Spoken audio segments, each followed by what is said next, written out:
when I caught the 17-footer, I was by myself. If she decided that she wanted to eat me, no problem. Like, I would have been a snake snack. Like, there's nothing I could have done to get out of it. Welcome to the Wild Dispatch!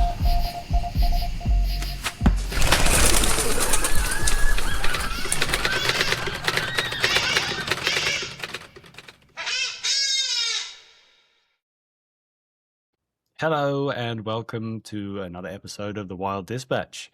I'm Robin and I'm back with more skills and stories from the wild. Amy Siewe is a full-time Python hunter, or huntress, I should say. She is very active in trying to manage the population of invasive pythons over in Florida where she lives. She captures a lot of the action as it happens, and yeah, it's a pretty wild thing to be doing. The reality is, as she goes on to explain, that local populations of all kinds of animals are getting completely decimated by these invasive pythons. So she is putting in the good fight, rolling up her sleeves and trying to help solve the problem one python at a time. I want to give a big thank you to Amy for jumping on the podcast and telling her amazing story. And also tell people that they can actually go on a python hunt themselves if they're interested. If you want to find out more information about that, you can go to Amy's website, pythonhuntress.com, or actually I should correct that and say pythonhuntress.com. There's no "the" at the beginning. And then if you want to follow her on social, she has a bunch of great content wrestling enormous snakes and lots of other stuff too. That is the Python Huntress on Instagram. So yeah, definitely check that out. We're going to jump into that episode any second now. But first, if you are new to the podcast, then welcome. Hope you enjoy your stay. If you could just give us a quick follow or a subscribe, depending on where you are listening or watching, then that will mean that you are always up to date with the latest episodes. We've got some absolute corkers in the pipeline. So yeah, stick around. You'll definitely be entertained. If you're a returning guest, then it would be fantastic if you could slip a 5-star review our way. It makes a big difference in the algorithms and means that more people who are interested in this kind of stuff get to see it first. So that would be a great help. Right. Time for Amy. Here she is now.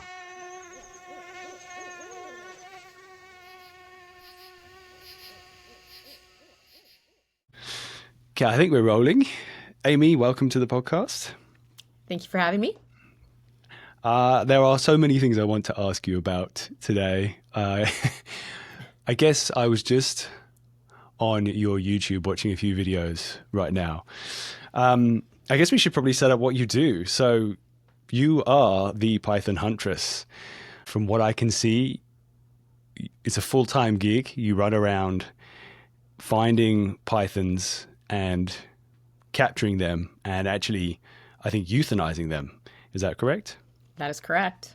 That is correct. The Burmese python here in Florida is invasive, right? So they're not supposed to be here, and they are destroying our ecosystem, eating all of our mammals and working on the birds. So we have to do something about them. So the state actually started a program to hire contractors to come out to hunt the pythons.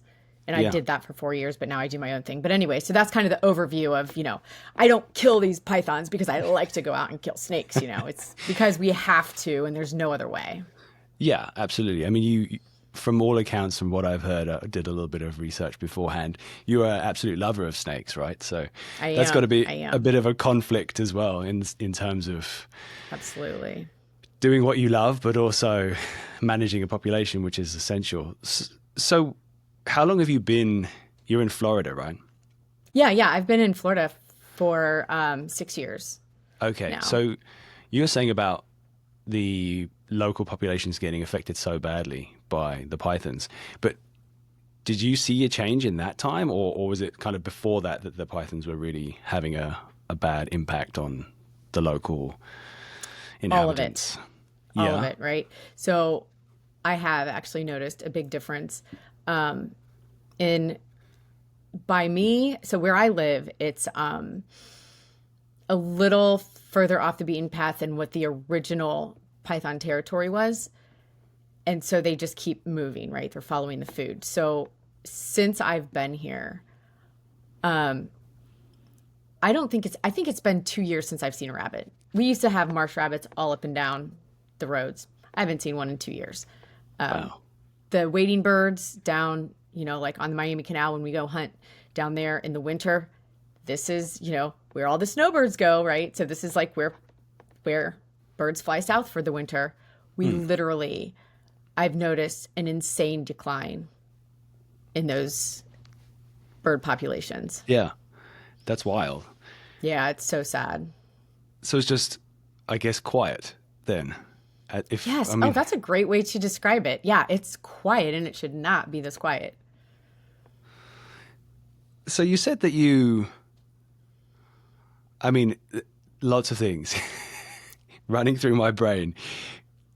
So you didn't always chase pythons, right? You kind of had a job before that. What were you doing before that? And, I was how long ago was that? Yeah, I was a real estate broker for 13 years prior to moving down to Florida. I think people always ask, like, why? How did you do that? How did you get into this, right? So I think I'm going to just dive into that one real fast.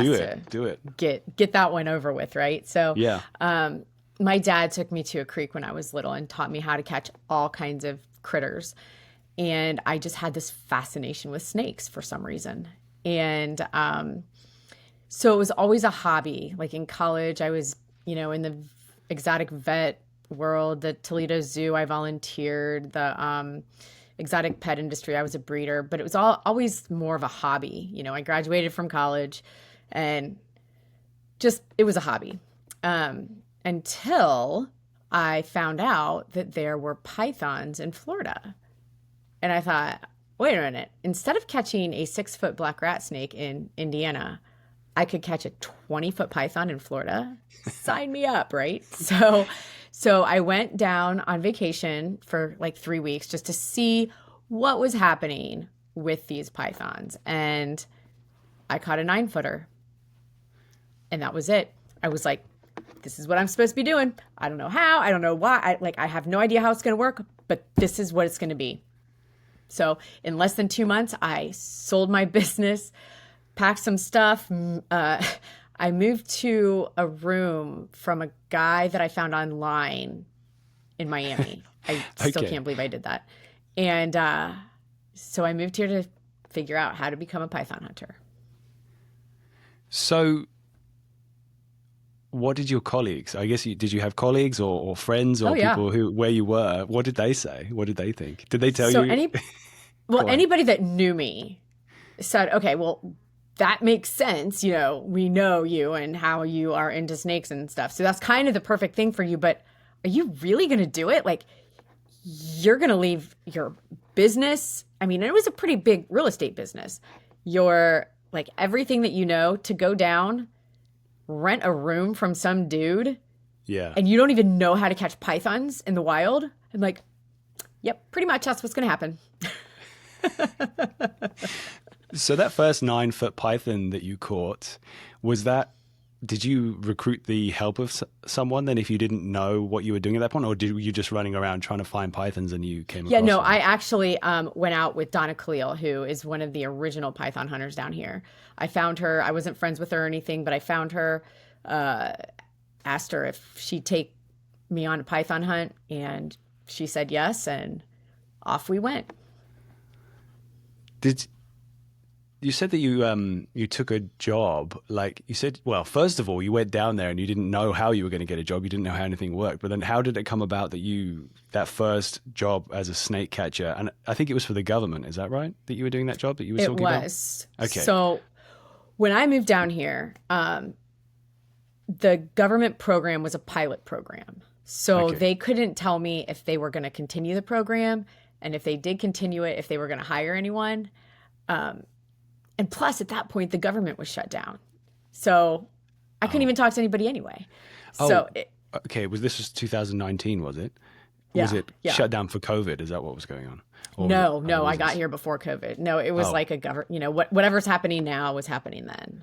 Okay. Bunch of crybabies up in Washington. Anyway, so that's a whole nother podcast, I'm sure. So basically, I got down here. Well, first of all, let me back up because this is kind of funny. Yeah. So I have a fiance, and Dave and I have been together since Indiana. Like, we've been together for like 15 years or something, right? But he couldn't sell his business, so he still had to do things. But I told him, like a week after we got back from Florida, I was like, I got to go. I got to go to Florida. There's nothing I can do from Indiana that is going to help me become a Python hunter. I've got to go. He was like, yeah, I know. I was just waiting for you to tell me. So at least that worked, right? But so I didn't want to pack all my stuff and, sign a lease because I just didn't really know where I was going to end up or what I was doing. So that's why I just wanted to rent a room from, somebody. And so we're 4 hours from this guy's house, right? And it's, I have my car, my stuff.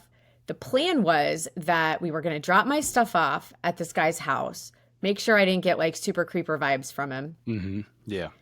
Dave and I were going to go to a resort for the weekend. And then on Sunday, I was going to drop him off at the airport to fly back to Indy. And I was going to go to my new home. 4 hours from this guy's house, he calls me and he said, hey, so the room that you were going to rent, that guy's going to end up staying there for 6 more months.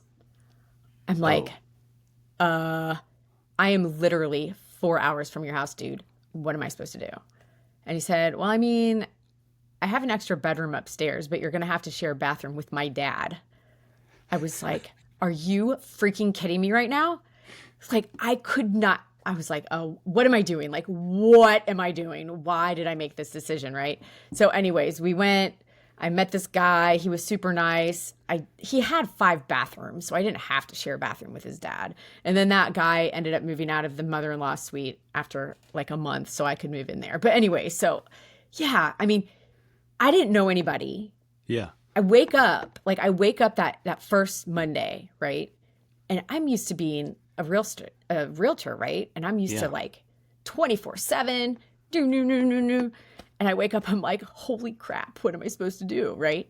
So I get online and I just start like looking people up. Now back then, I mean, you look up Python Hunter or Pythons in Florida, there's a plethora of information. It was not like that back then.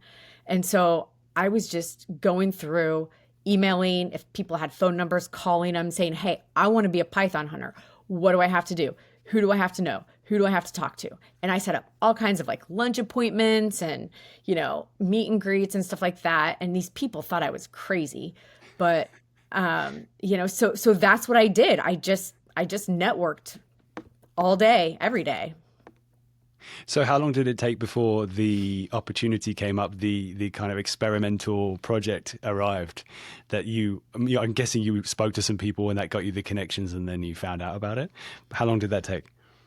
Well, I moved in March of 2019 to Florida and they opened up the hiring in July of 2019. So they weren't even hiring until that July. Yeah. But I was the second group of 25, part of that group, to be hired.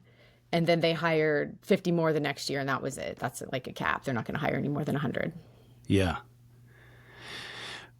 So maybe we could go through some of the details of what it actually entails to catch pythons. Like listening to some of your podcasts that you've been on before, it sounds like you do a lot of hunting at nighttime, but also I've seen quite a lot of footage of you catching them during the day. What's the kind of consistency at which you catch them? I guess just like a full summary of how the whole thing works, because I know a little bit now, but I'm guessing most people who are listening don't actually know this world too well. Well, first of all, I thought, based on, what I heard about this pythons taking over the Everglades, I thought I was going to come down here, jump in the swamp, just start hauling these things out left and right. Like, it was not like that at all. It is not like that. It took me 6 weeks to catch my first python. Wow. 6 weeks. Yeah. And, we are happy with catching one every time we go out. A lot of times we don't, it just happens. And there's a lot of reasons for that, which we can go into later. But as far as the hunting, there's different ways to hunt during the different times of the year, right? So the summer season, which is like May through the end of October, is a night hunt. Okay. So they're nocturnal because it's so hot during the day. They move at night, right? So we start at sunset. I've got a truck with a snake deck on it. So it's a platform. So it kind of puts us up a little bit higher. We go down the roads and the levees looking for the pythons that are crossing from the woods and the swamps into the canals. So that's like the logistics, I guess, of the night hunts in the summer. And then the day hunts during the winter. So it's too cold at night, plus they're breeding. So they're way back off in their breeding grounds. So we start at 8:30 in the morning. We take our boat. We go to these spoil islands that line the canals. They're like 50 by 25 yards or something, and it's all from the dirt that, piled up after when they built the canals. And so, so we literally jungle bust through that. We jungle bust through those islands. And I mean, it's thick stuff. I mean, we're belly crawling through some of it, high marching. I mean, we're cut, bruised, all clothes torn up by the end of it. But that's where they are. So we have to go to them to find them basking and breeding. So two very different hunts. Oh, yeah. It sounds very different. So I guess like two questions in my mind. At nighttime then, do their eyes reflect the way that other animals do? Like, is it easy to spot them that way? Their eyes don't reflect. However, their bodies have a sheen to them. Okay. So, and these things spend 85% of their time not moving, right? So if they're holed up somewhere, we're never going to see them. So we're getting them when they're on the move. Now, they might be up, like coming up to the road. They might be on the road. They might be parallel to the road. Sometimes I can only see this much of them. Yes. And so, but it's that gleam. It's that, and, of course my eye is trained. Yes, so any little nuance I can usually, tell what it is. Even going, 45, 50 miles an hour down the highway, I can see them. But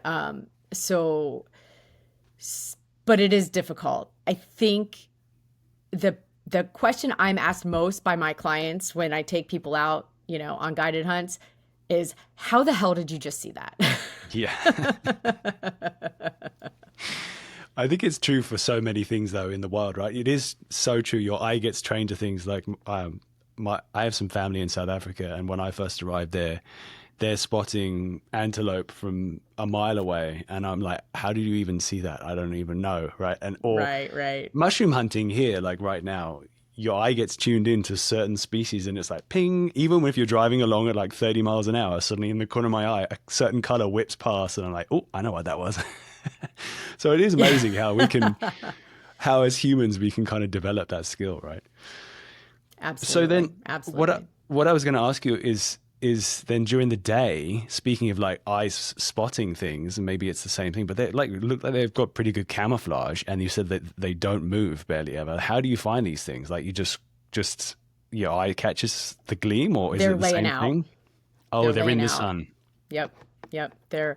Sometimes still like they're under the brush and we'll see a little glimmer. It looks like, like a beer bottle sometimes, or like a piece of trash or something.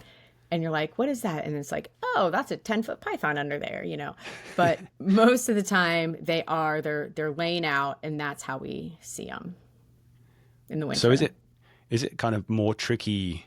I'm just thinking about like cold-blooded creature in the sun. Is it a different kind of experience once you see them? From what I've seen, you kind of like try and grab them, right? Like, do they have a lot more energy during the day or at night, or is it kind of the same? I guess the temperature's pretty hot in the summer.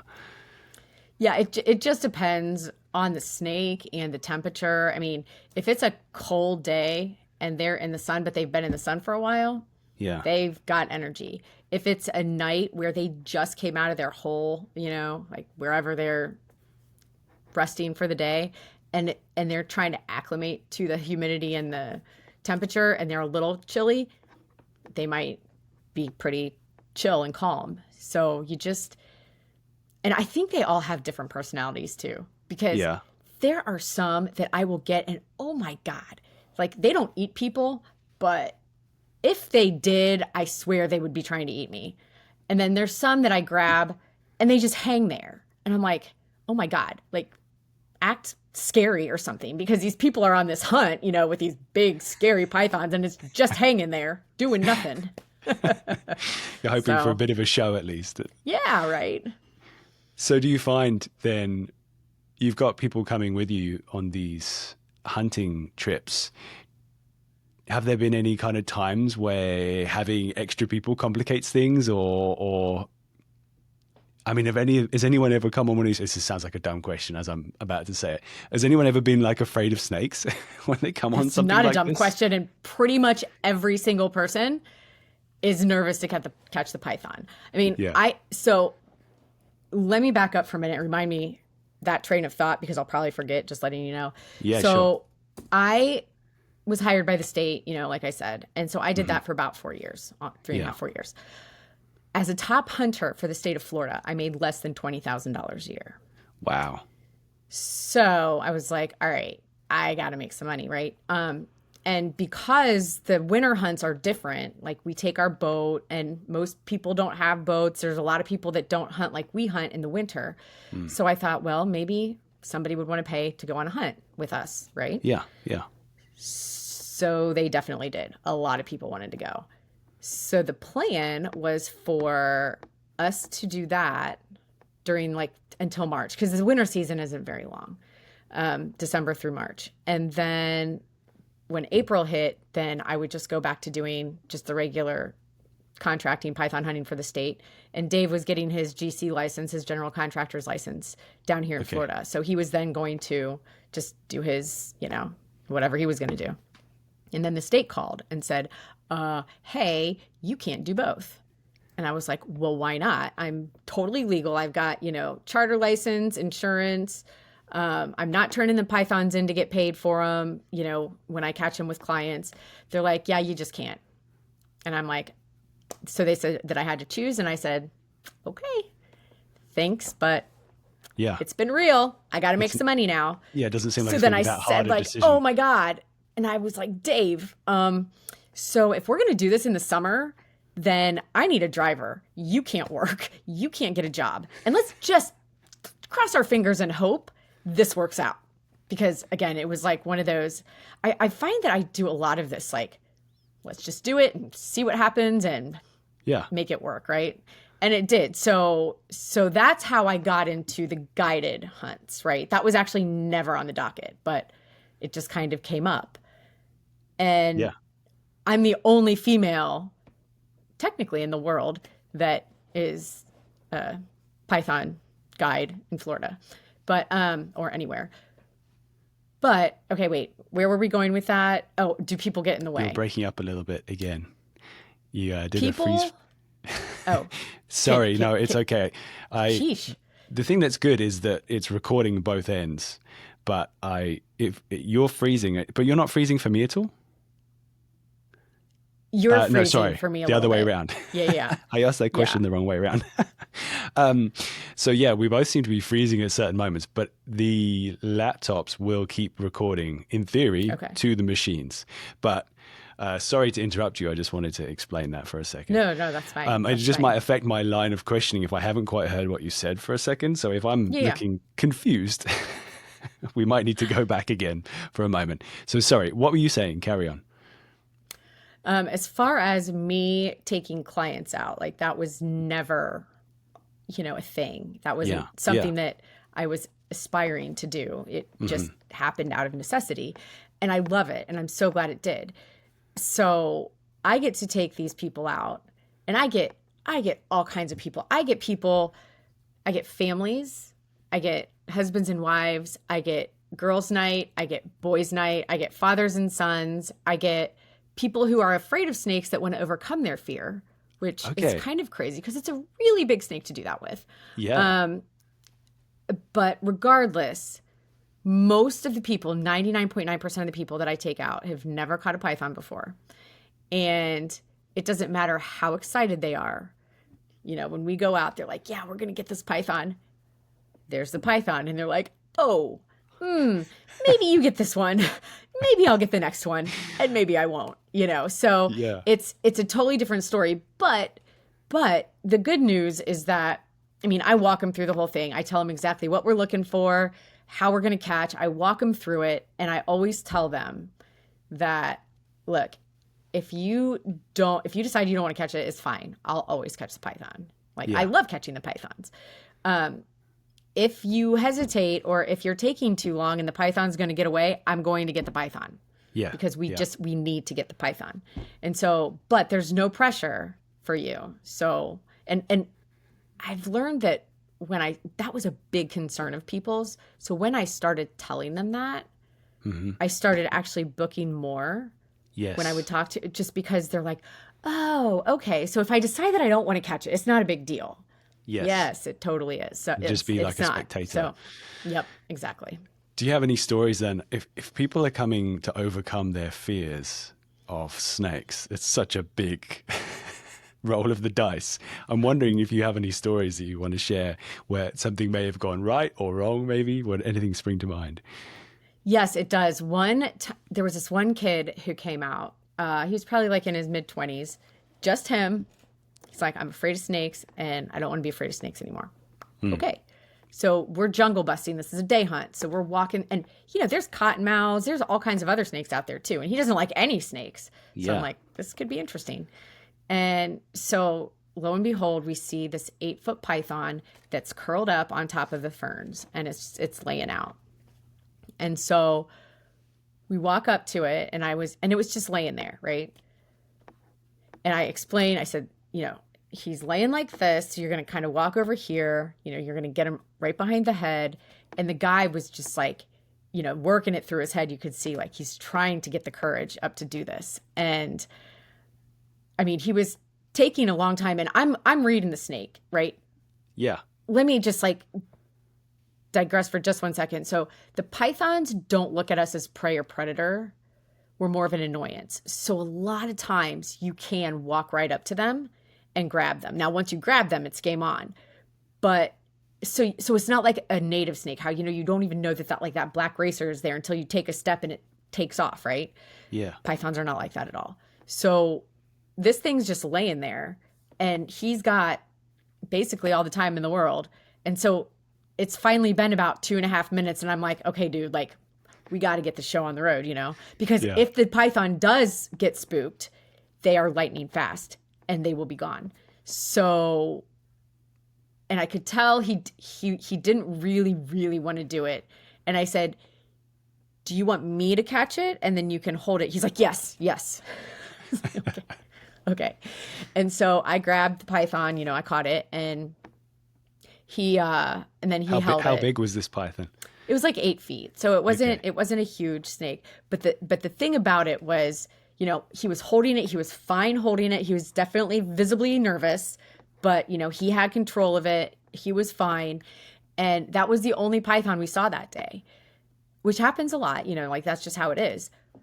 And he said at the end of it, he said, I really wish I would have caught that, because, it wasn't as scary as what I thought it was going to be. Mm-hmm. And he goes, I could have done that. And so that's a big deal. So that's what I tell a lot of my clients that are really afraid. I'm like, listen, this could be the only one. I'm right here. If you, get scared, but you should probably do it. Do you get anybody come back again if they regret the one that got away? I guess literally.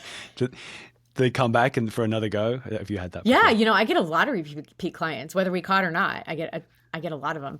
I will tell you, this reminds me of this girl who we took her and her husband out a few months ago. And so we're in the truck, this is a night hunt, and we're driving to the spot that we're going to start hunting. And in the truck, I always tell people this is what we're looking for. This is how we're going to do it. And we always decide who's going to catch the first python, because we don't want to be out of the truck and everyone's like, you do it. No, you do it. I want to, know. So I said, who's going to catch the first one? And she said, okay, I will, but I'm really nervous. I was like, all right. She goes, Amy, my friend keeps sending me videos of you catching these pythons and saying, OMG, are you really going to do this? Oh my God, are you going to get strangled to death? All of these things, right? And so I was like, all right, well, I'm going to make sure none of that happens to you. And so we're on the snake deck. We're driving for about an hour. Boom, there's a python. This is probably another 8.5-foot python laying in the middle of the grass, totally visible. There's nowhere for it to like go quickly. It is like the perfect catch, the best one in the universe. And so we're coming up behind it. And I said, this is perfect. It's like, all you have to do, just get it right behind the head. She's like, Amy, I don't think I can do it. I'm like, you 100% can do this. I said, if there's any snake to catch, this is it. And she's like, oh, no, I don't think so. And I said, how cool would it be if you sent a video of you catching a python to your friend and say, look what I caught all by myself.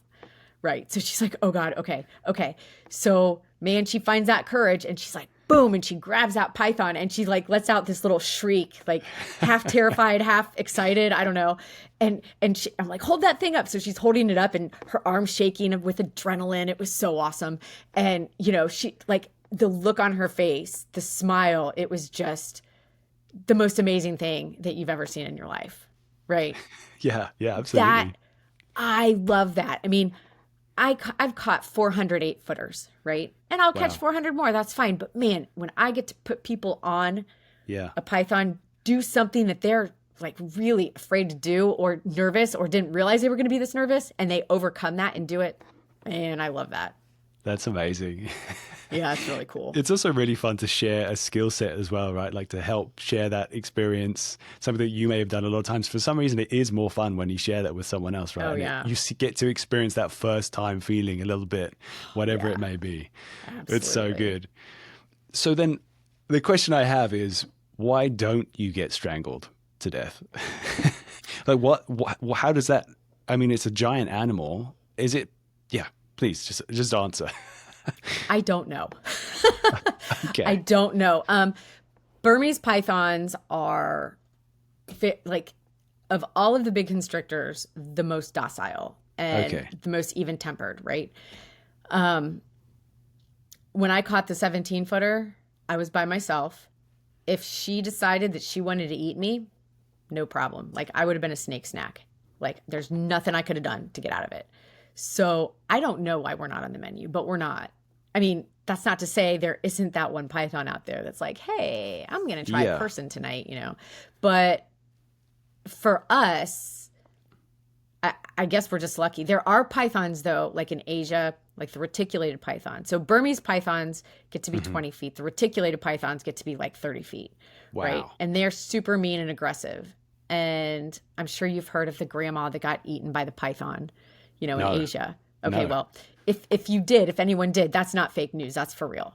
So they will eat people. So if we had a reticulated python problem here, then either Florida would have already figured it out or there would be no tourism like it is now. Nobody would be walking through the swamps or the woods. So. Yeah, that's wild. I mean. So I should probably also say that the reason that it is the Burmese python, let's actually back up to how this problem even started, right? Okay, yeah.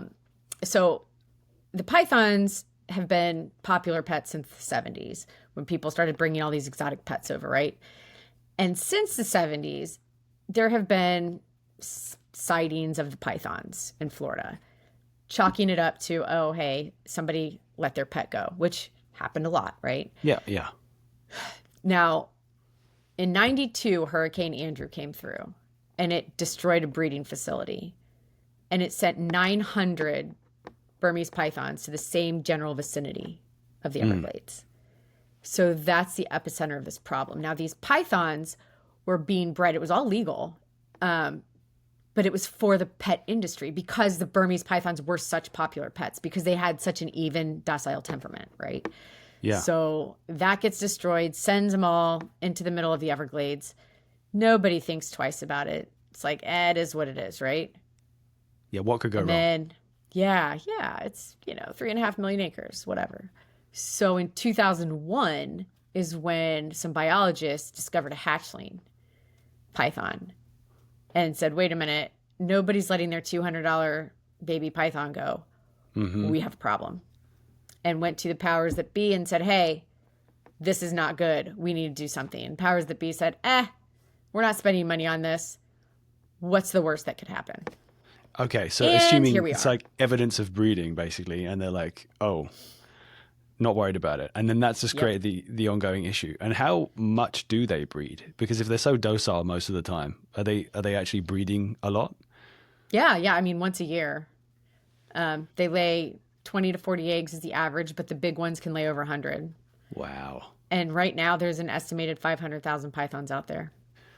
Wow, 500,000. But then, I mean, you go exponential with that, right? If each one of them is by magnitude of maybe 20 or 30, wow, that is so many. I know. It's so sad. And that's why they have voracious appetites, right?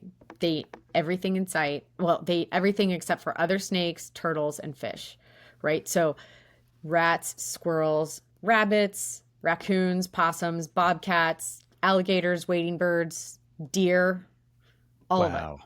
All of it. Not many things are safe. It's so curious that they don't see humans as food. I mean, obviously the size issue. Maybe it's like I can't swallow that, so what's the point in putting the energy into it? But I'm surprised there isn't more defensive, kind of like aggressive defensive behavior. Well, if they I'm understanding, are. yeah, They are defensive when we're trying to catch them. You know, it's they like do. at first they're just like, why are you, especially the big ones, they're like, What why are are you you doing? standing there? Like, you're kind of annoying. All right, I'm over you now, you know, and then they'll like start to go. But once you jump on them, you have about 5 to 7 seconds of the big pythons. I'm not talking like 15 plus feet. Okay. They're like, what's happening to me right now? I'm not sure what's going on. I am now over it. Boom. Then the fight is on, right? So it's, and whenever we get bitten, I mean, I've been bitten so many times. They're not venomous, but they've got a mouthful of teeth. And Yeah. every time, you know, it's a defensive strike. They're just like, it's just a punch and they're trying to get away.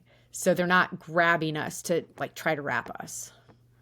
Okay, it's just like a punch, but I mean, obviously, I've seen you bleeding in Oh yeah, videos where you. I mean, I you don't get recommend hit. it, but yeah, it's. I mean, they're like hypodermic needles. It's just like a mouthful of them, and then they're curved backwards.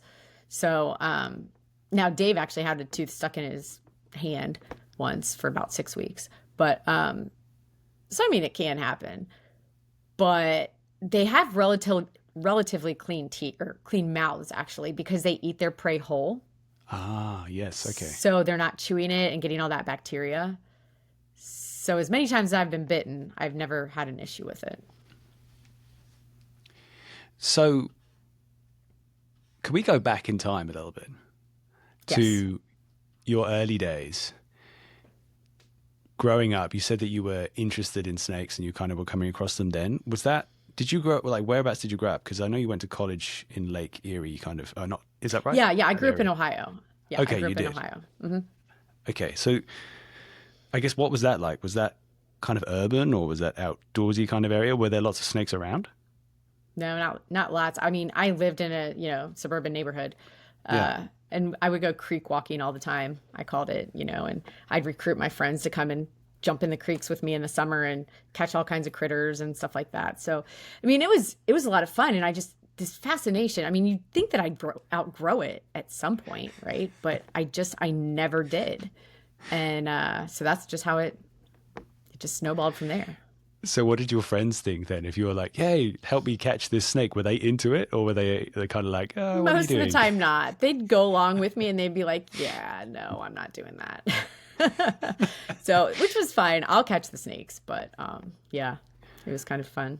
So what kind of snakes were they? Were you good at IDing them, or were they like kind of poisonous snakes there as well? Like, No, we didn't really have any of the venomous up there. It's like northern water snakes, rat snakes, garter snakes. But I will tell you, Yeah. there was one time I was probably like 9 or 10, I'd say. And my friend and I, Shelly, she's like my best friend from, high school and stuff. And we could have some stories for you. But anyway, so we're, we find this snake. We find this, like, it's probably 12 inches long. It's in the water.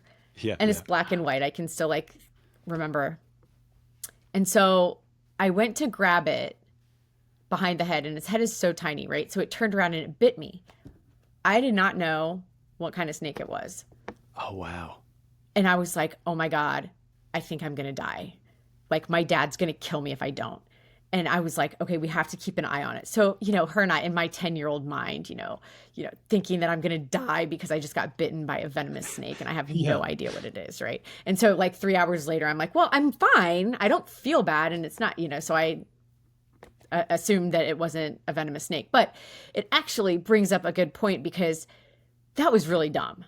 And, if you don't know what type of snake it is, don't pick it up. Because if it does bite you and it is venomous, you're screwed.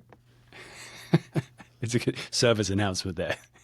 Yeah. I think most people might assume that anyway, but good for them to know for sure. Well, and here's what I'll tell you. So our pythons, they come out of the egg at 2 feet, right? I mean, that's a pretty big baby snake. And they look like a lot of our native snakes if you're not familiar with them, right? Okay. So I actually had this couple that I took out a few years ago, and we caught a 12-footer, a 10-footer, and a hatchling, right? And all the pythons look exactly the same from the time they're in the egg, out of the egg to adults. So they don't do any morphs or any changes, which is good. So they get the 12-footer. They want to have it skinned. So they get it skinned and they, have it hanging in their living room or something. So that next summer, I get a picture. They send it to me and they're like, hey, look at this hatchling we just caught. And the girl is holding it with bare hands, at the neck and the tail. It's not a hatchling. It's a venomous cottonmouth. And I'm like, yeah, that's no. What? I mean, what? Why? Why would you do that? So even people that have caught pythons before, they still can't necessarily identify them properly. Yeah, mistakes happen. Yeah.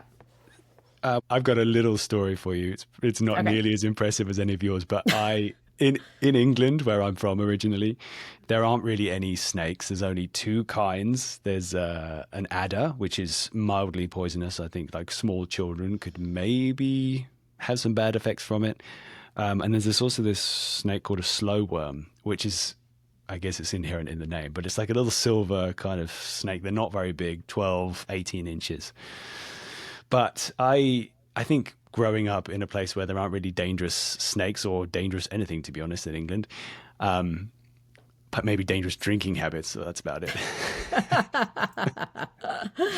But there was a compost heap in our garden, and being a kid, I couldn't have been more than like 5 years old, 4 years old, something like that.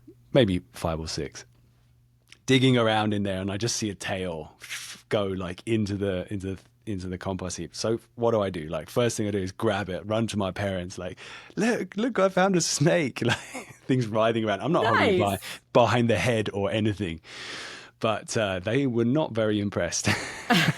So then began the lesson about snakes. But luckily in England, there aren't really too many dire consequences.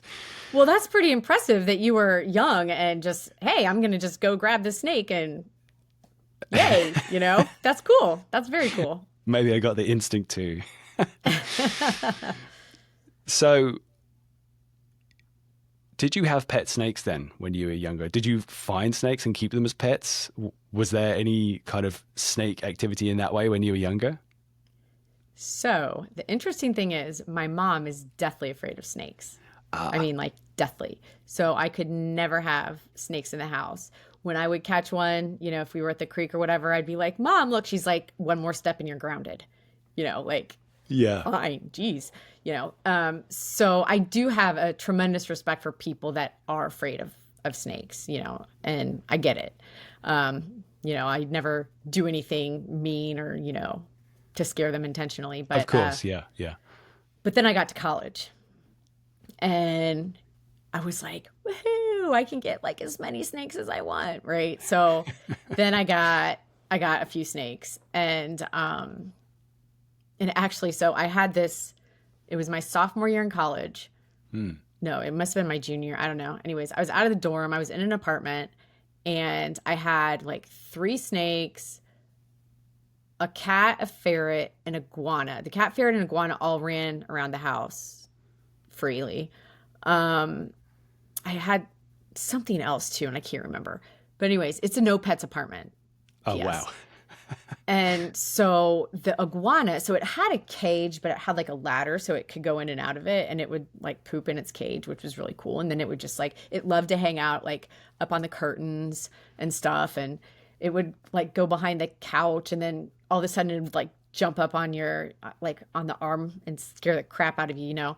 So we're all sitting in this apartment. My roommates and I know all of the animals that we have, right? Not everybody does. So we've got these football players over, and I'm telling you, like big dudes, like giant dudes. And so the one guy's sitting, you know, on one end of the couch, and he's talking, and I see my iguana come around the corner, and I'm like, oh, I know what's gonna happen. And so he's just sitting there talking, and all of a sudden it jumps up onto the arm, and he screamed like a little girl. I've never seen a bigger dude scream that high pitched in my entire life. It was awesome. Like so awesome. But anyway, yeah. That's so good. No pets apartment. Yeah. I had my ferret would like go into the couch. She loved to like sleep in the couch. But of course it's a college crappy couch, right? And Yes. so and ferrets love to play. And so you'd be sitting on the couch, and then she'd like start nibbling like at your butt when she woke up to like play, and you're like, God bless it, you know, and you'd pull her out of the couch. Well, people would be sitting on the couch and not know it, and then all of a sudden you'd see them like do one of those, and my roommates and are laughing our asses off because we know what's happening, and they're like, oh my, what is happening to my butt right now? So I don't know. We just had some, you know, funny college pet stories, I guess. Yeah, it sounds like it. So at that kind of time, you were also working at the zoo. Is that right? Well, I was volunteering at the zoo, and that was probably the Okay. best thing that I ever did because, you know, I was just like the clean out girl and, you know, stuff like that. But I got to see what all of the biologists, herpetologists, zoologists did. And it was so boring. Like, What were they doing? so boring. Like their research papers and looking in their microscopes and Okay. like horrible, boring stuff to me. Right. And I'm like, Yeah. so, which granted, thank God for biologists, and I work with a lot of them now getting this information. I just am not the personality type that could do that at all. Yeah. So I learned very early, and I didn't waste my money, you know, getting a biology degree or something. And, you know, then finding out, oh my God, this is the worst job in the whole world.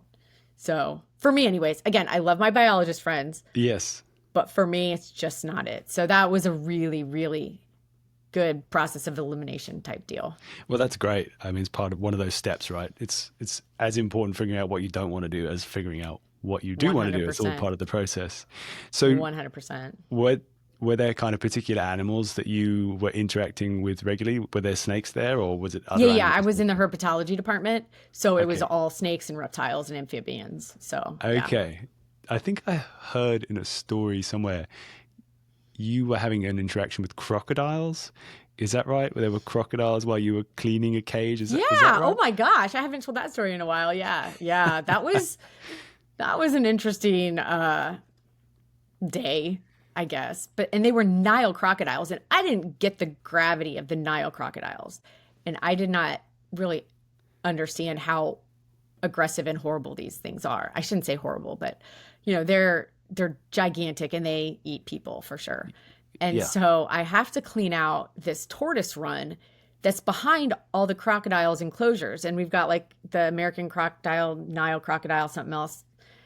And so the guy's like, hey, there's only a gate that comes up to my shoulder that's separating me from these crocodiles.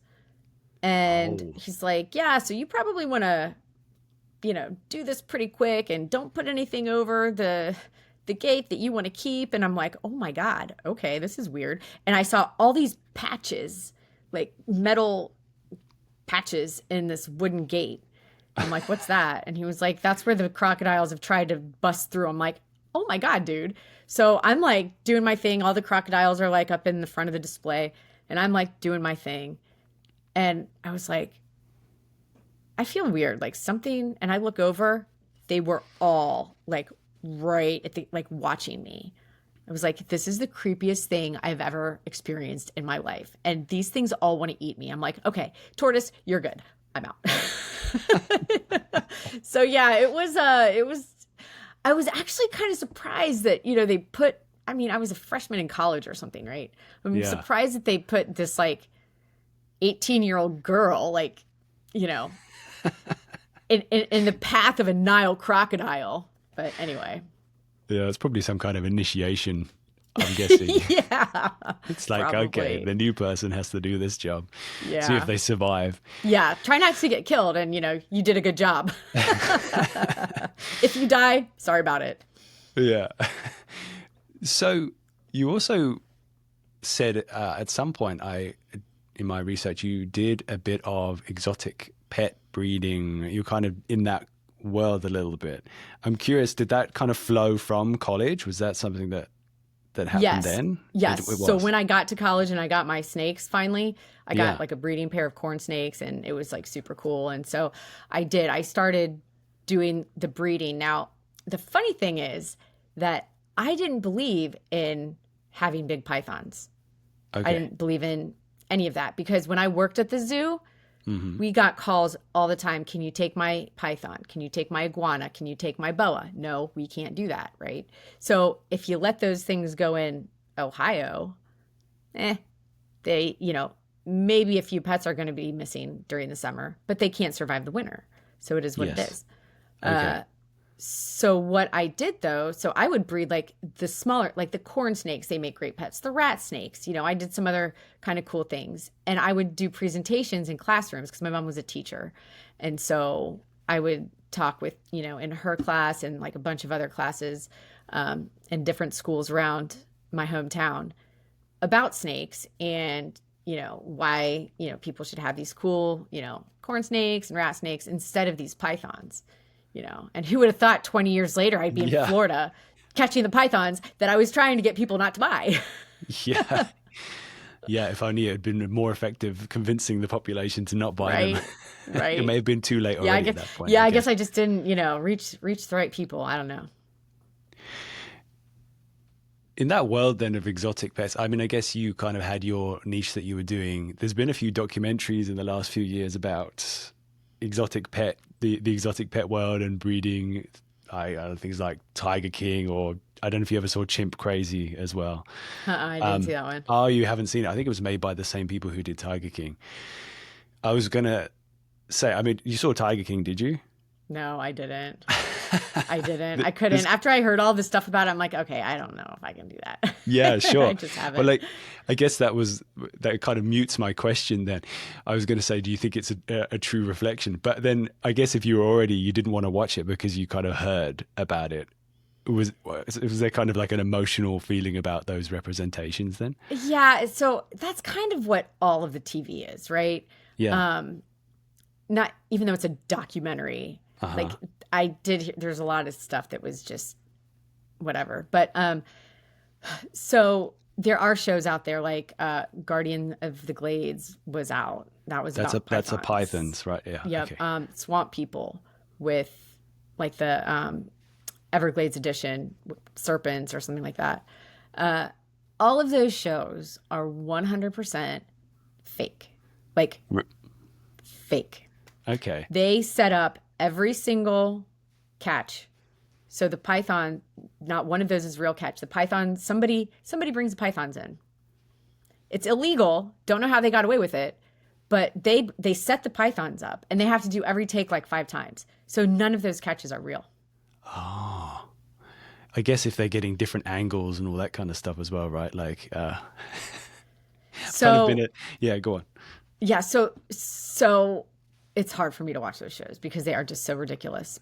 But it also puts this, idea in the public's mind, like this is what python hunting is. And it is not. They think that we're going to go out and catch 20 snakes every time we go out. We're not. They think, like they're just all these things. And when I tell people that the shows are fake, when I've got them in my car just so they understand, like, hey, don't expect this, I crush a lot of people. Because they're like, what? I can't believe that they're fake. But at the same time, I understand why. So for instance, the average size python that we catch, and I'm talking collectively as all of the agencies, is between 6 and 9 feet. And I think that's because they're moving the most at that age because they're eating the most. I don't know. But anyways, that's the majority of what we catch. A 6-foot python, not super exciting for TV. A 9-foot python, still not super exciting for TV. But the thing is, we could go 2 nights in a row and not catch anything.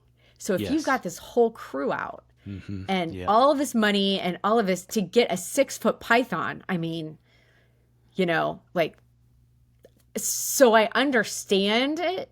I wish they'd just not do the shows. And actually, I think all of them are done now. I don't think they renewed Swamp People. But, really? Yeah, hopefully anyway. But if they did, because I've talked to tons of producers, like for years, you know, oh, we want to do a documentary. Yeah. Okay. Well, here's the deal. I'm not doing anything fake. If you want to tell the real story of the Everglades, I'm all in. But so far, nobody's wanted to do that. That's exactly what I was just thinking, is like, you could totally tell that story. It just needs to be more about like the human stories behind the whole situation. And then also obviously the conservation story. And I mean, it's all there. You just got to... There's a lot. Yeah, it can't be the writhing, thrashing around action. Maybe that's what people think in the shorthand. Right. Absolutely. Yeah. Okay. So let's talk a little bit more about python hunting then. I mean, we have been already, but some of the technical things. You were talking about grabbing snakes behind their head, but I was watching in one video that you put on your channel on YouTube that there's like multiple techniques. There's kind of many ways to do this. The one I saw had it's 4 however techniques. You can get the python. Okay. Basically, right? So the proper way to do it is behind the head. If you get it behind the head all the way up to the jaws, you will avoid being bitten, right? Okay. That's the goal. If you grab a python by the tail, it is going to turn around and it is going to try to bite you every single time, right? Sometimes, though, we don't have the luxury of getting it behind the head because I can only see this much of it. Sometimes it's already taking off into the canal and I have to grab it by the tail. So sometimes I just grab where I grab and hope for the best, you know? So it just depends on the situation. Yeah. So, okay, guess that is the situation then. You just have the tip of a tail to grab. What do you do? I mean, you said you have a few seconds. Is there enough time then? You grab and pull it towards you? Is that what you do so that you can then get in there and make it happen and kind of get that essential grip behind the head? Yeah. So when I say you have a couple seconds, that's when I'm jumping on the big ones and when I'm on their heads. Yeah. With the little ones, if they're already taken, and when I say little, like anything under 13 feet. Okay.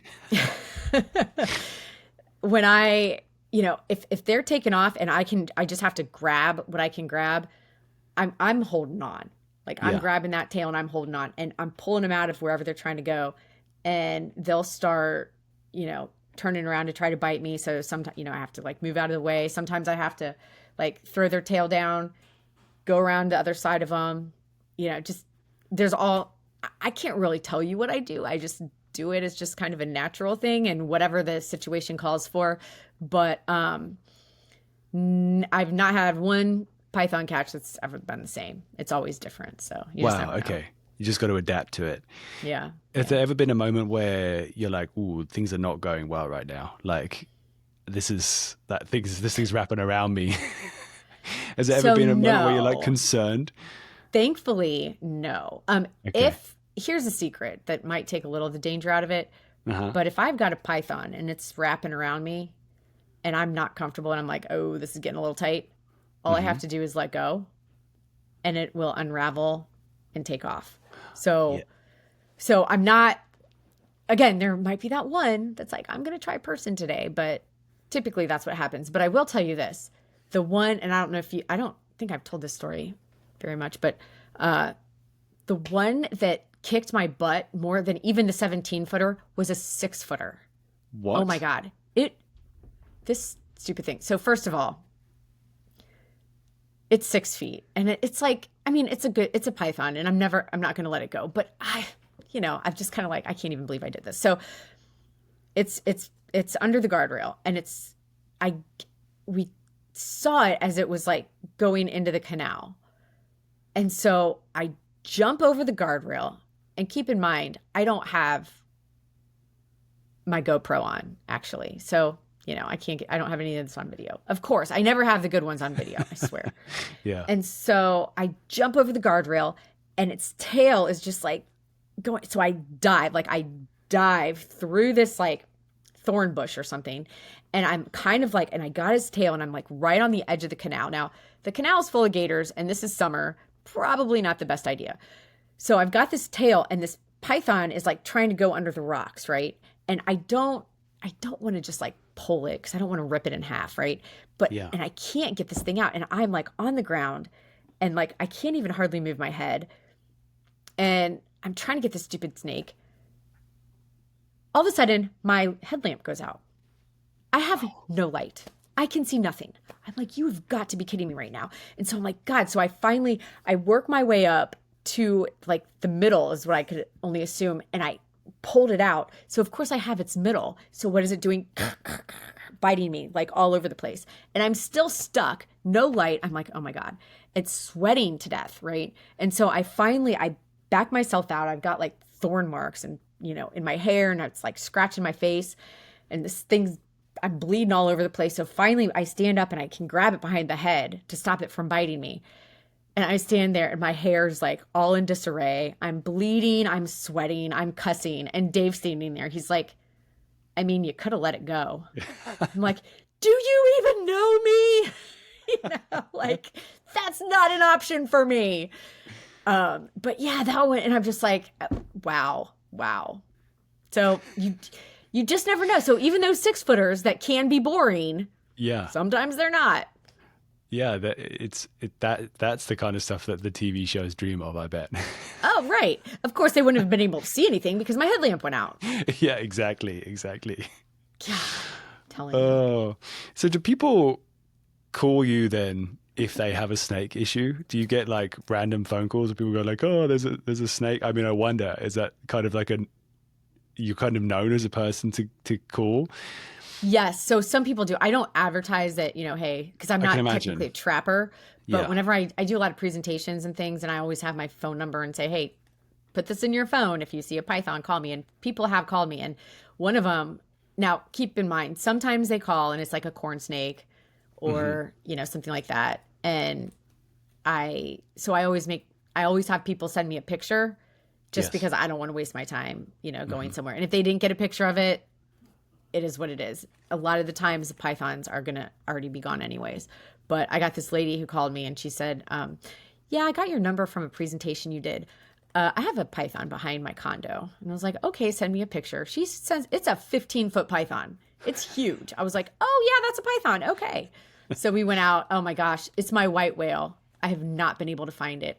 I went out there 5 times. This thing, I found her like scat. I found her shed. I found all of the places that she's been basking and breeding. I could never find her. One of these days, I'm going to get her. Everyone needs a white whale. Right. You just made me think, actually, another thing when you were talking about wrestling snakes and things that can kind of go wrong and getting bitten, something popped up in a video. You mentioned something called musking. Which snakes do as a defense mechanism. Talk me through that. And I'm sure you've got stories about that. Yes, the musk. So a python will discharge a smelly liquid from its anal glands as a defense mechanism in the hopes that whatever's got it by the tail will either taste it and let go, or it, will just decide that this is a really gross thing and I don't want to eat it, right? Yeah. So pretty much every time we catch python, it's going to musk on you. Now, it doesn't smell like, it's not like a skunk or anything like that. I mean, you can wash it right off, but it's not pleasant, but we call it the smell of success, because if you smell like that at the end of the day, it's been a good day. So we're okay with it. And, again, you just take a shower and you're good. But yeah, and I will tell you, there was this python. There's actually a couple different stories in this one. Okay. pythons, first of all, love to prove us wrong, right? Love to. I can tell people they're not going to be coiled up by the side of the road. So far, I haven't seen one. But you know what? The 20-footer will probably be coiled up by the side of the road. You know, they just love to prove us wrong. So it's December of last year. My friend was in town for work or something, and she was staying, I don't know, like a few miles from me. So I went to meet her and her coworkers for lunch. They're like, we want to go python hunting. I said, it's winter. I'm not taking you to the Miami Canal. I'll take you to see some gators or something, but like, we're not going to. Well, why won't we see any? Well, first of all, it's 85 degrees right now, which was really hot for December. So it was too hot for them to really be on the move during the day. And they never come up to the main roads in the winter. Like, that doesn't happen. So I'm like, you're not going to see one. Get in my truck, 1 mile on a 2-lane highway out of town. There's a freaking 11-foot python coming up to the road. I was like, you've got to be kidding me. So I pull over, and they're like, what? Because I had no idea what was going on. So I ran over and I grabbed this thing. And I mean, it's a good sized snake, and it's fighting me and everything. And so, one of the girls, she's like, oh, can I help? And I didn't want to ask somebody to help if they're not into pythons or if they're afraid, you know what I mean? Because I could do it, but it is easier with somebody else. And so she's like, can I help? I was like, yeah. I was like, go ahead and grab the tail, and pull the tail, because it'll be easier, to uncoil her. So she's like, okay. And I said, be careful. It's probably going to musk on you. And she's like, what's that? And I'm like, 3, 2, 1. She's like, oh. Like, that's what musk is. And she didn't care, though. It was awesome. Like, it was very cool. And then, so it's the season, right? Yeah. And all the snowbirds are back. So I get like 5 cars that pull over as I'm holding this, python. And then a tour bus pulls over. And so all of those people get out. So it was this whole thing, which was fine. And, it was fun. But so, yeah, that was a musking, proving us wrong all at once kind of story. So what does it actually smell like? I mean, is there a way to describe it? I guess it's called musking, so I guess musky would be the way to describe it. But like a skunk has a specific smell, but it's hard to describe what that is, right? Right. It's nothing like that. Yeah. I don't know. It smells like, it doesn't smell like poop or anything like that. Yeah. I really don't even have a way. Anything that's, I guess if you've ever been around alligators or anything, you can kind of when they've pooped, because reptile poop doesn't smell like poop. It smells like, I don't know. I'm not doing a very good job of this. You know what? No, it's okay. You're just going to have to come and do a python hunt with me, and then you will know exactly what it smells like. How about that? Well, that's an offer that I can't turn down. That's for sure. You already made me think, I don't know if you know, there's this thing about humans where it's like any flavor or any smell, if you have 12 separate tastings of it, you become accustomed to it, and it's like the acquired taste factor, right?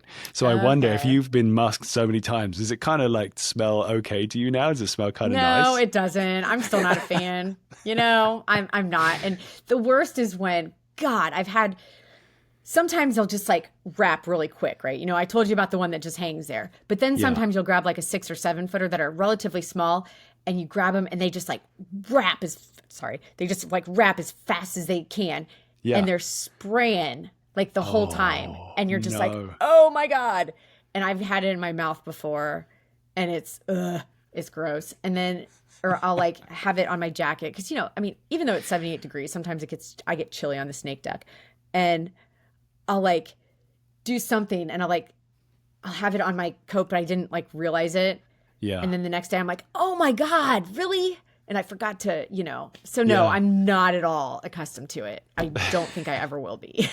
Have you ever gone out the day after, like you were saying, to some kind of social thing or a talk, and you realize, oh no, I've been sprayed and I didn't realize it, and you're kind of carrying a smell around in public? No, not to anything social, but to hunts I have, because it's the jacket that I wore, and then you get home at 3 or 4 in the morning and I didn't remember to wash it, and and then I just hope that when I'm standing next to people that they're not smelling this before we catch a python, right? Because they're God, good.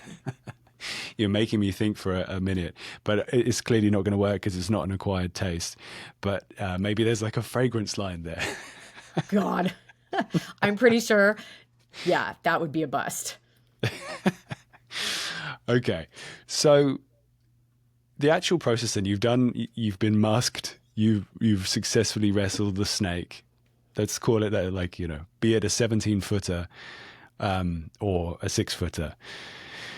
Well, first of all, how big are the heads on these big snakes? They look pretty huge, right? How would you describe? I mean, like, from what I'm holding my hand up, which a lot of people aren't going to be able to see what this is, but like diameter-wise, what's the biggest head snake you think that you like across that you've captured?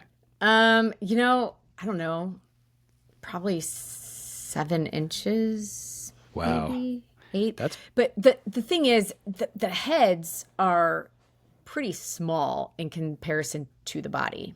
okay. I mean, the big girls like the 17 and 18 footers, they have huge heads. But, like I was on a hunt.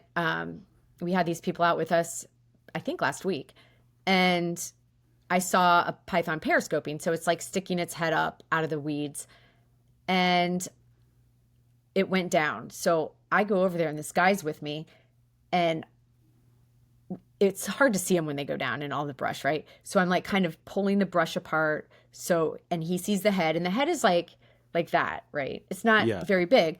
So, but he can't see the rest of the body. So he goes down and he grabs it and pulls it out, and he's like, oh my God. Like it was a 10-footer. It just kept, and all of the people that were with him were like, what? We did not think it was going to be that big. So it was like a huge surprise how big that snake was based on its head size. Yeah. But you knew, because you can kind of judge. I did. I'm like, he's going to, like, when he pulls this out, he's going to be like, holy shit, so. So you catch the snake. What's the process? You said that, I mean, we obviously right up the front, like you euthanize these snakes because of the population issue. But like, how does that work?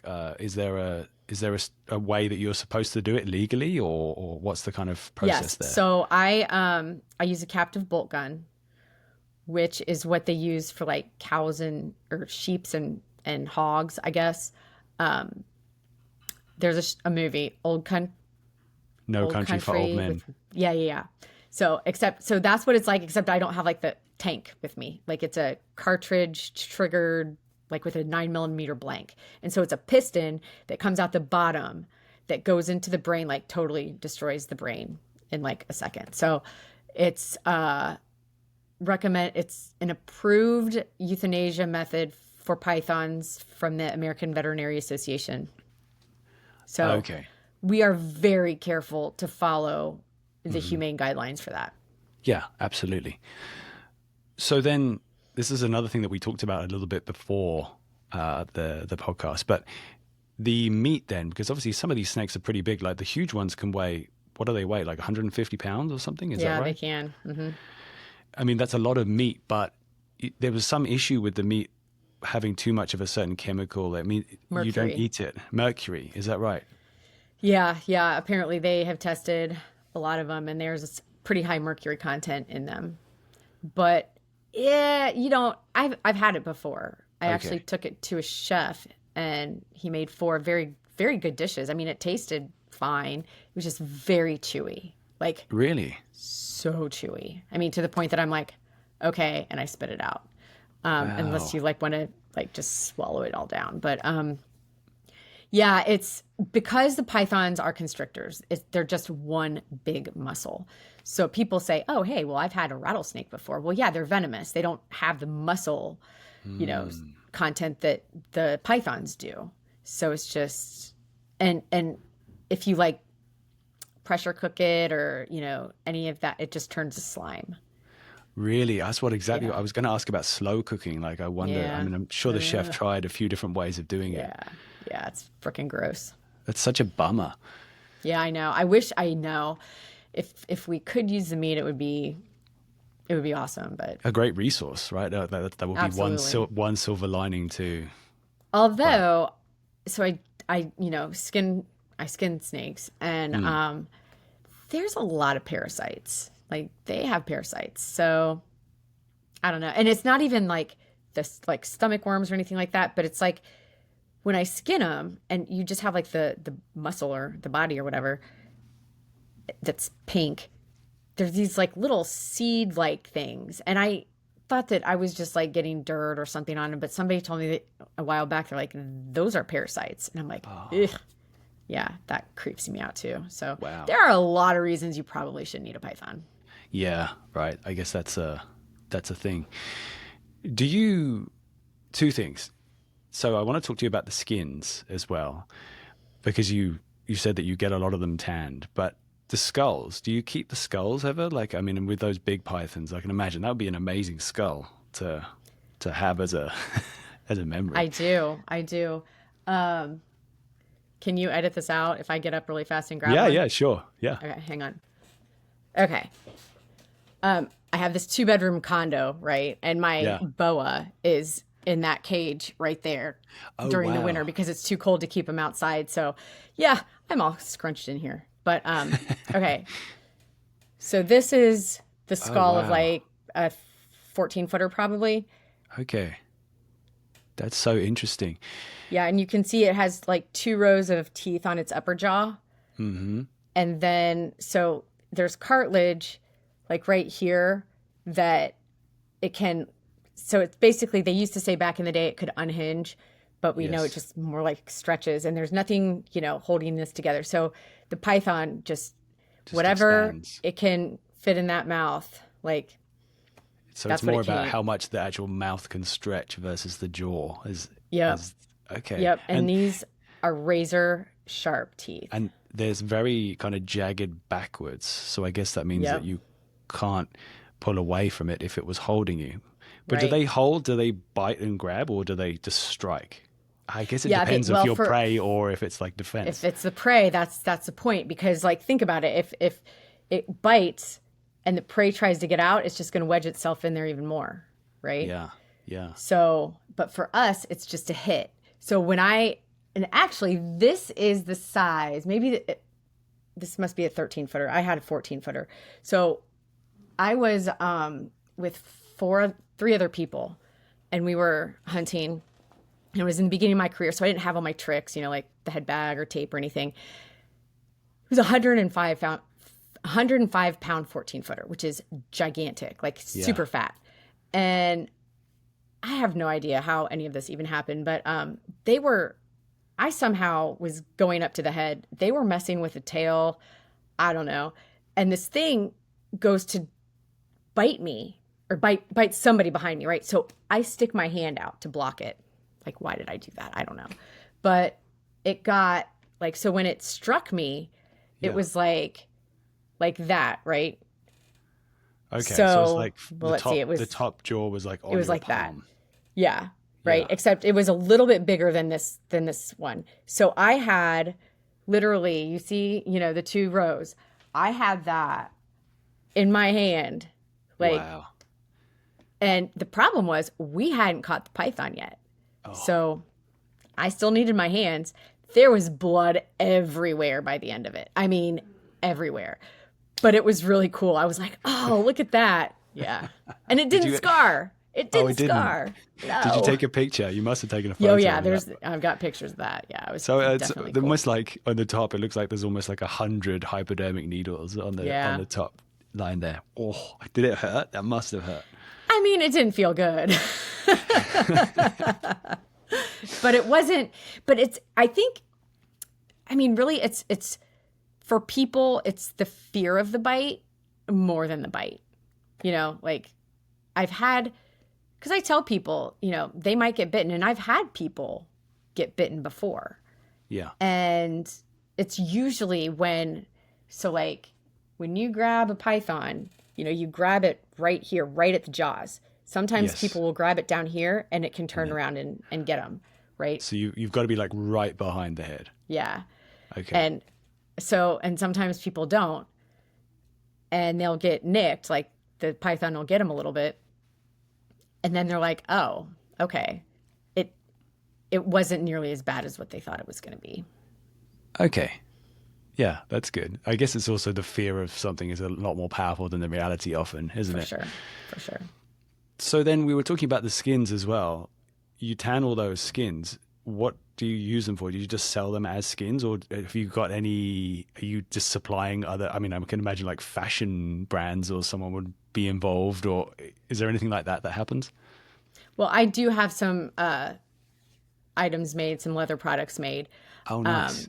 Like wallets and clutches and stuff like that. I don't I don't promote those. They're on the website, like if somebody would want them, but I don't promote it because when I was working for the state making under $20,000 a year, that's when I started skinning to see, hey, maybe this could be a supplement to my income, right? Yeah. Well, I did not know that I had to skin the pythons. I thought I could just give them to somebody and somebody would just handle them. I had no idea. Nope, that is not how it works. So skinning pythons on my lanai is what I ended up doing. Never thought in 10 million years that would happen. And then I, went through all of figuring out, I can't even tell you. It's like a whole nother podcast as far as the journey that I had to go through to figure this out because nobody's done it. Nobody's done this. And there are only 3 tanneries in the United States that even tan python because it's illegal to import. They don't, and they do alligators. They don't even do pythons, right? So they were just doing it as a favor, basically. So all kinds of stuff. But anyways, at the end of the day, after spending like 40 grand to get all this figured out, everybody loves a story. Like buy Florida invasive python leather instead of Asian python leather that they're growing on farms for the leather, right? Everybody loves a story. But once you get past your network of people, then you're selling something to people that they don't know that they need or want it, right? And then you have to put in all these marketing dollars. You have to do this whole thing to grow it. Well, the other side of this is that it is not a sustainable business plan because I started off, I made Apple Watch bands because I could yield so many more products from one skin instead of like boots, Yeah. And so, but here's the problem. If Apple comes to me or somebody comes to me and says, hey, I want 500,000 Apple Watch bands, I'd be like, awesome. Don't know when I can have those because I have to go catch the python. I have to skin the python. I have to tan the python, and this all takes a lot of time. And we have different times of the year that we catch more than not, there's no way, there's no guarantee that I'm even going to catch one. And on top of all of that, you have to have the right size python for what you're doing. So if I can't use a 17-footer for my watch band because the scale is going to be as big as the watch band, right? And you won't even see that it's a scale, maybe, I guess. Right. It would look completely different. Right. So there's just and that's just like the very tip of the iceberg. But that's why I don't really promote it. I mean, I think it's cool and I love my leather stuff, but it's not something that I can sustain. But the other problem is too, nobody wants to skin. Because I was looking into places to rent that I could have, people skinning for me and all of that. In order for this to be profitable for me, I couldn't pay them a ton of money. Right? Yes. Yeah. And nobody wants to do it. It is gross. You have to be perfect with it too.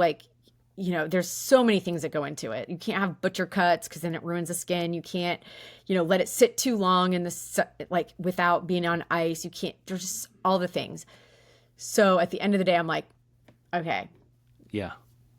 It is what it is. I love the idea of it, but in reality, it just doesn't make sense. Yeah, it's a shame. But I mean, amazing that you are still making some products. Yeah, I mean, that's cool. I think, sorry, this is my room. You can see my wall of skins right there. Oh, wow. Yeah. Right? Wow. Okay. Yeah. Yeah. So I've still got some skins. So how many do you just send them off one at a time to the tannery, or is it just as you go? No, I need a minimum of 100. 100? Well, how long does it take you to get 100? Well, I would buy them from other contractors too. Okay. The carcasses. So yeah, it would take a minute. But so what I do though for my clients, if they want to have their skin done, then I've got a guy who will do it, and it's not leather, but it's like the preserved, so it keeps its original color, and it's for display, so people can hang it, on their walls or whatever. And it's their python, because it's really hard for me to keep track of whose is whose. Whose is whose, yeah. With 100 skins, and most of them are 8 and 9 footers, and trying to figure that out is impossible. So, but this way they know it's their skin, they get it back in like 3 to 4 months, and they can hang it or do whatever they want. It's a bit more of a kind of taxidermy vibe. Yes, in the sense exactly. Of like a bit of a trophy almost. Correct. So another thing I wanted to ask you about, if you still have time. Yeah. I saw another video that you posted. I mean, obviously the python situation is a big problem where you are, and that's what brought you over to Florida. But there's other animals as well which are invasive that I've seen you hunting as well, like iguana. I'm wondering, is it just the iguana, or are there other ones as well? Other animals too? We have 500 invasive species here in Florida. So, wow. Yeah, and that's between fish, reptiles, insects, plants, mammals, birds, like all of it, right? So we've got a lot because we're in a subtropical climate down here. Yeah. And it's perfect for everything. So people say, hey, what's South Florida like? I'm like, a pet store. Go to a pet store, and literally we have everything here. So the iguanas are very, very destructive. Now, I didn't really want to kill the iguanas at first because, I had pet iguanas. And Yeah, I know they of course. have to go, but I just didn't really want to be the one to do it. Yeah. But then I ended up doing it. And let me tell you, they are actually very good to eat. Okay.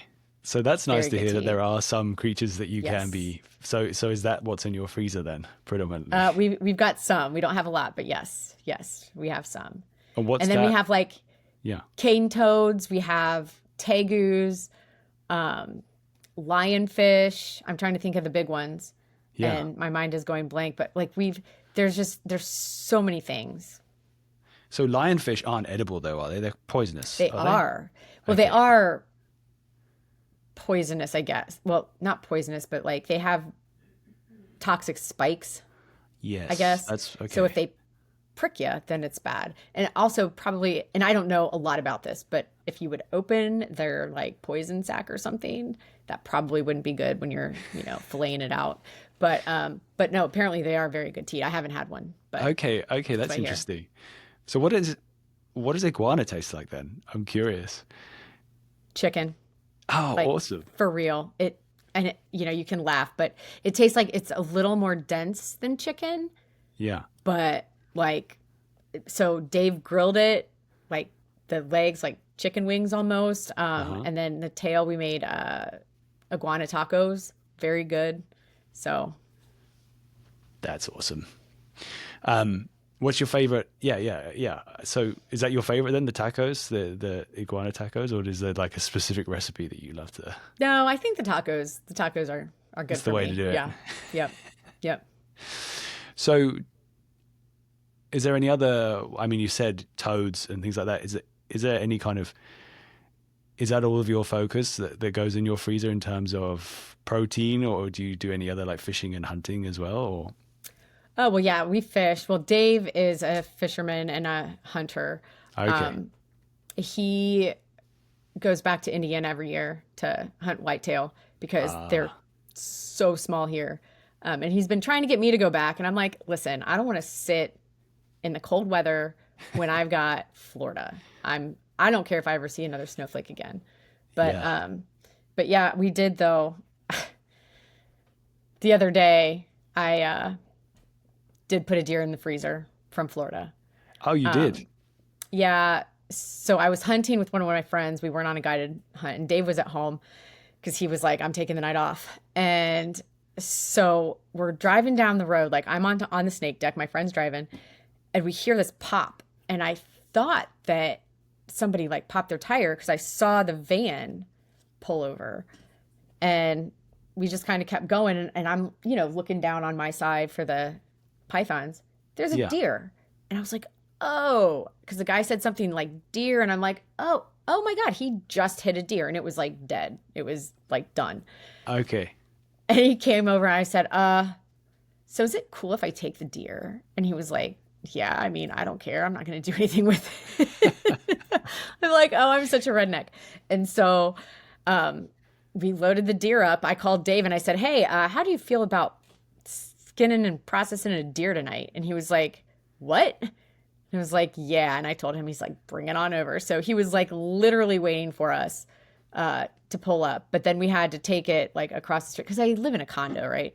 Take it across the street to like a field to field dress it. Yes, yeah.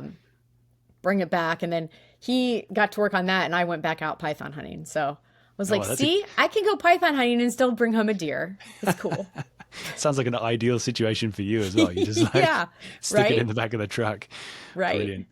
Yeah, there has been a few times that I've seen deer on the side of the road. It's got to be like the perfect moment though, right? Like if for sure. Especially in Florida because it's so hot. So hot, right? Like if I didn't hear the pop, like right, even if I wouldn't have heard that and just saw it, I've been like, I don't know. But I heard it, saw it, I'm like, all right, it's coming with me. It's happening. I know I got one the other day. I think I was going on a fishing trip, but just it was like first thing in the morning and I was like, okay, no, I need to pull over and check this out. Really? So, you hit it?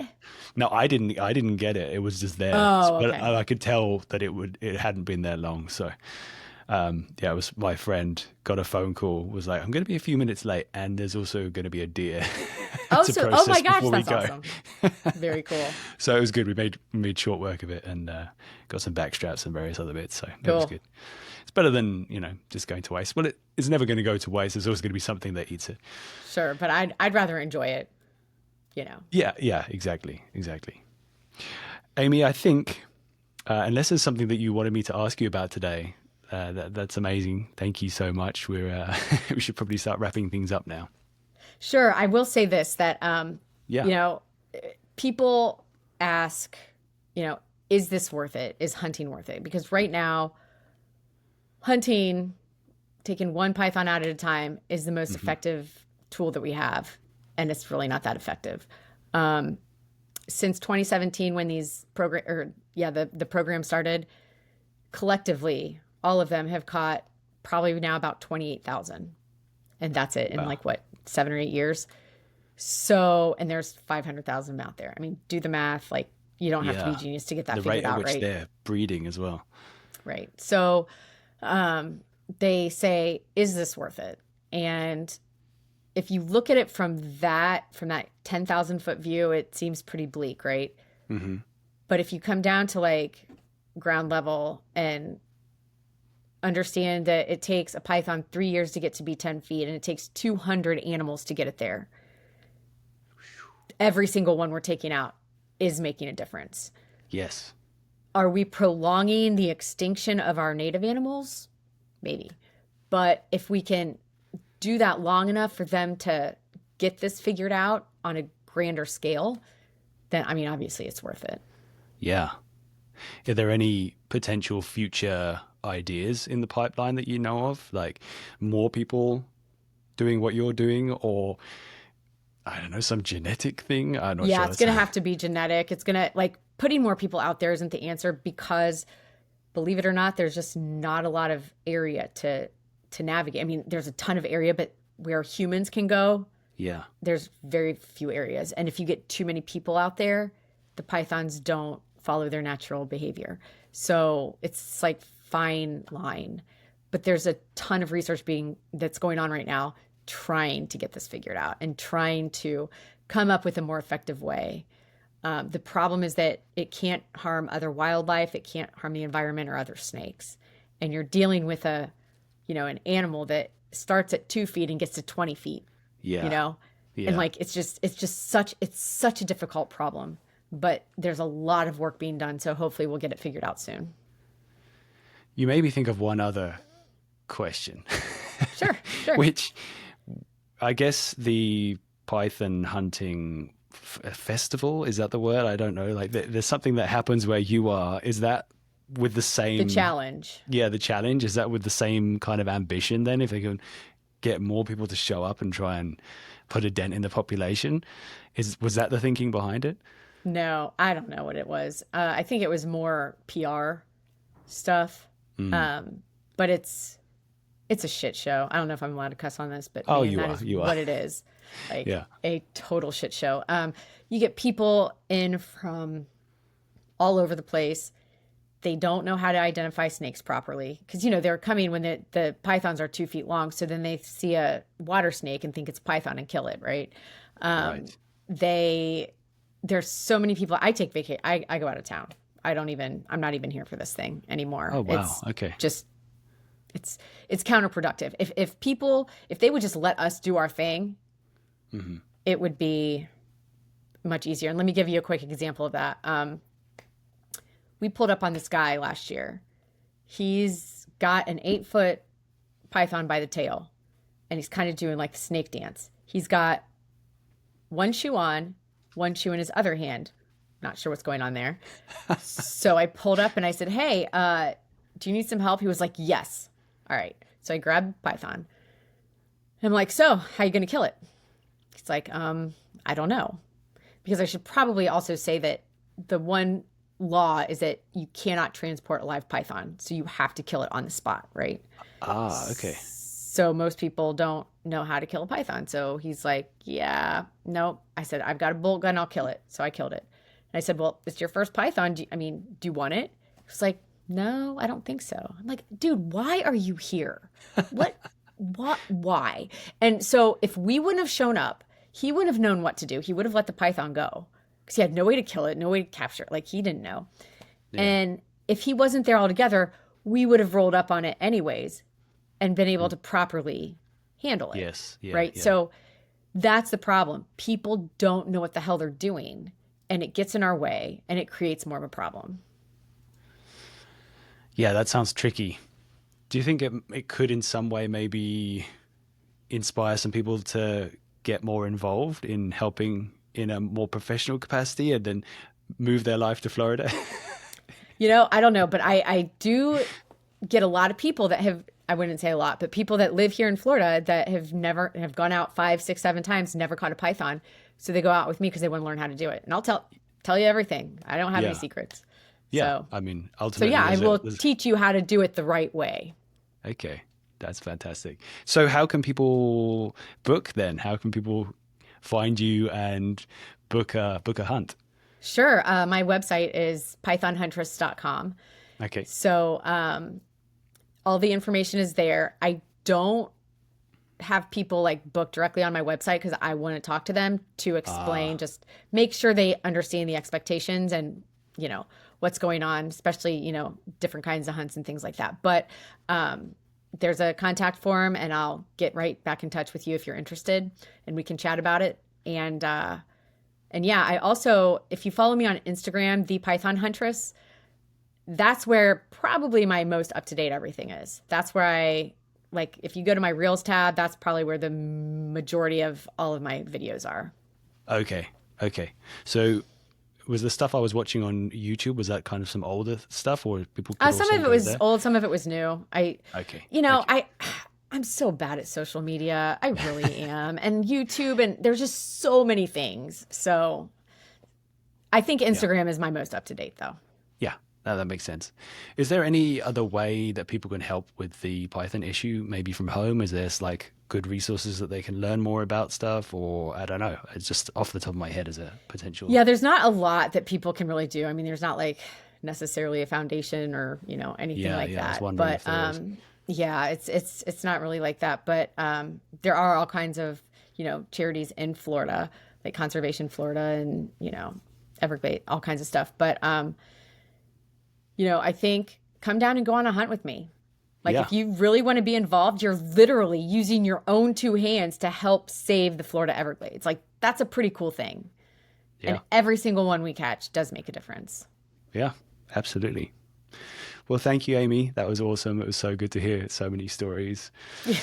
Yeah. Well, thank you for having me. I appreciate it. All right. Well, good luck out there and good luck with the battle. Thank you.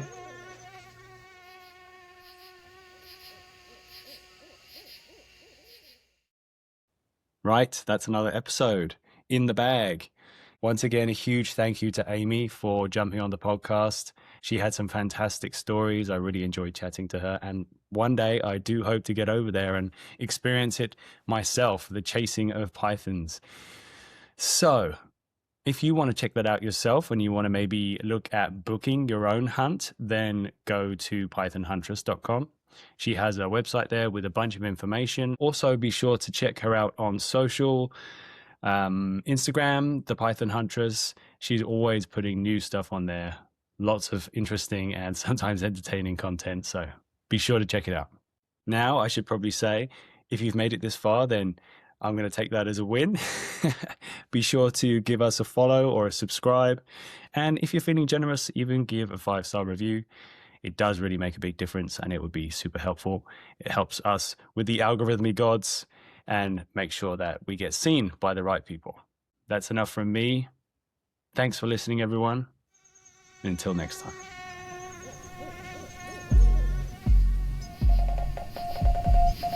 Welcome to the Wild Dispatch.